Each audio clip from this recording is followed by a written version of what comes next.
Pag-aaralan na ng Philippine Amusement and Gaming Corporation o PAGCOR ang dahan-dahang pag-alis ng Pogo sa bansa. May programa rin para sa mga Pinoy Pogo employee na mawawalan ng trabaho. Nakatutok live si Ian Cruz. Ian.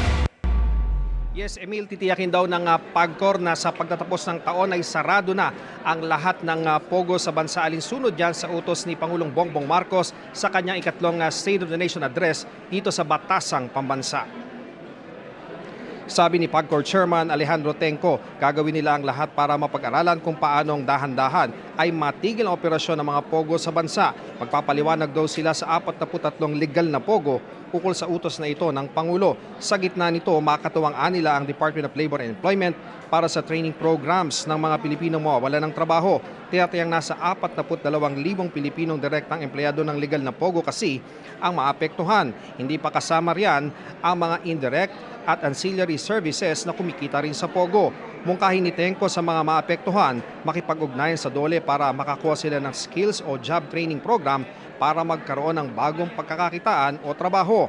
Sabi naman ni Labor Secretary Bienvenido Laguesma, gagawa sila ng paraan kung paano mabibigyan ng trabaho ang Pogo workers na apektado. Nasa 10,000 ang apektadong Pogo workers sa pagtataya ng DOLE, kaya kailangan pa raw nila mag-usap ng PAGCOR para ma-reconcile ang kanilang mga figura. Masaya naman si Presidential Anti-Organized Crime Commission Undersecretary Gilbert Cruz sa desisyon ng Pangulo na iba ng Pogo. Narito ang bahagi ng pahayag ni PAGCOR Chairman Tenco. Ang naging utos ay isa na natin ang lahat ng mga Pogo sa katapusan ng taon. Gagawin natin ang lahat para mapag-aralan natin kung paano natin siguro dahan-dahang may alis to. Alam mo, magpapaliwanagan kami ng mga legal na may lisensya na yun. 43 yun sa pangasalukuyan.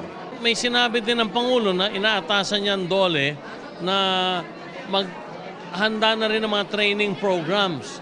At para nang sa ganon, yung mga madi-displace nating mga kapwa Pilipino, ang mga madi-displace na yun, ay magkakaroon ng pagkakataon na makapaghanap buhay muli. Emil, matapos ngayong ating ambush interview ay sinabi ni Tenco na ipinatawag siya ng Pangulo para kausapin.